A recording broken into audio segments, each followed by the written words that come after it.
Hello, my name's Ailey Little and I'm one of the Digital Development Officers with the digital team at the Scottish Council for Voluntary Organisations, where our aim is to help support, develop and promote the voluntary sector across Scotland. The digital team have a focus on helping to increase digital skills within our charities and the service users, and have been achieving this as part of the One Digital project. So today I'm going to be talking about an embedded digital champions model, and I thought a useful place to start was to obviously explain what I mean by this. So embedded digital champions, they work for organisations providing services to people that are often digitally excluded, so generally in the third and public sector. Their interactions are often informal nudges, they're linked to specific skills or digital transactions, and they provide both support in a one-to-one and a group setting. And you'll often find there are two types of digital champions. So somebody working in a service-based role who provides support as part of frontline services. So for example, a Citizens Advice Bureau financial inclusion officer might help somebody access Uswitch to compare their energy tariffs. Or you might find a champion, you may be one yourself or have had received help from somebody within an organisation that looks to help provide leadership and guidance on using something digital within their role. So that could be somebody helping you navigate a new communication tool.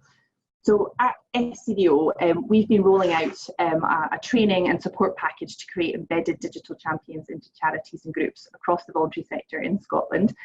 These digital champions are people that work or volunteer within an organisation that encounter people who are digitally excluded and can provide embedded digital support to them as part of a broader support package.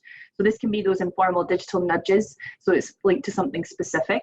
So for example, setting up Skype with a client so that they can keep in touch between perhaps support, interviews and meetings that they might have. Or it could be a digital action where they weave digital into a broader support package, for example, a community kitchen that looks at recipes and budget and planning tools as part of a healthier eating course.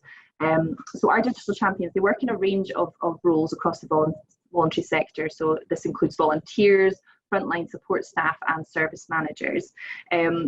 We've trained up over 400 digital champions today across a range of organisations, so from housing associations, citizens advice bureaus, homeless charities and local community groups who've gone on to support an estimated 2,000 plus end learners.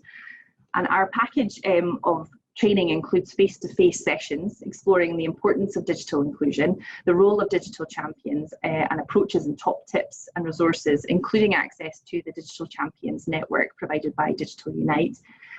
We also offer ongoing support, which is tailored to that organisation. So this could be linking them up with our wider networks, or sharing good practice with potential partnership working opportunities. And we've gained a lot of insight into what works well for a sustainable embedded digital champion approach as we've been delivering the programme over the last 3 years. So we wanted to share some of our key takeaways with you. So the first is that buy-in and a gatekeeper are key. So having senior management endorsement and support for the longer term success of an embedded digital champion model is vital. So we've had several enthusiastic digital champions who've actually faced barriers post-training as digital participation activities, they haven't been prioritised by those that are allocating resources, including staff time. So we know that the organisations that do have senior management buy-in, they've been much more successful at embedding digital support because it becomes a cultural norm, something that's resourced and nurtured appropriately. So as a result of this, we now look for what we call a digital motivator within an organisation prior to commencing training. So a person who can take a lead role in making their organisation more digitally confident. And they can support their colleagues and become that key person that has an excellent grasp of what their service users need, but they're able to lead, influence, and shape and flex within that organisation to help embed digital participation as part of a broader offer. Having flexible training and resources are vital. So having resources and networks that helps to encourage ongoing learning and development is very key.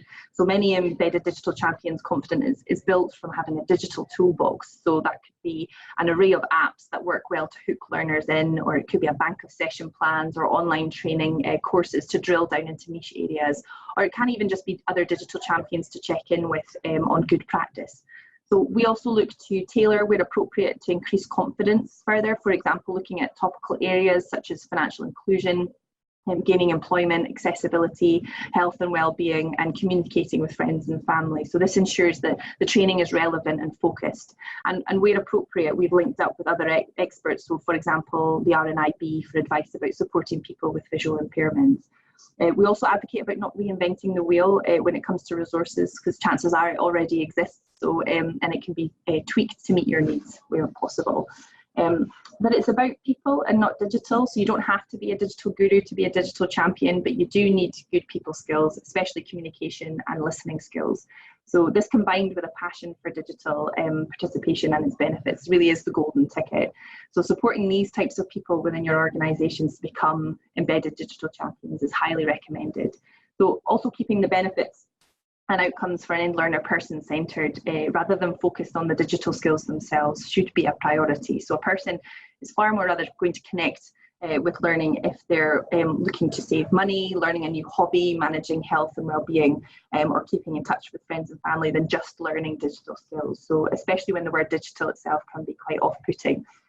So for example, through the Digital Champion-led group activities with Camp Hill, Blair Drummond, they support adults with learning disabilities. They've increased the confidence and self-esteem as well as the digital skills of their service users. They use tablets to take pictures while they've been getting out and about.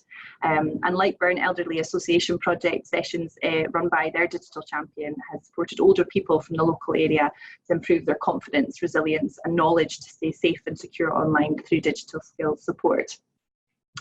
So we feel that with the right buy-in and people motivating, taking a flexible training approach and resources and keeping it person-centred focused, that an embedded digital champion model has lots more success in being sustainable longer term. So the more people supported this way helps build confidence for the learner and the digital champion, which keeps momentum going and the model evolving with each organisation. So thank you very much for listening. If you'd like to find out more or keep in touch with us, you can check us out on our website and follow us on Twitter. We'd love to hear from you.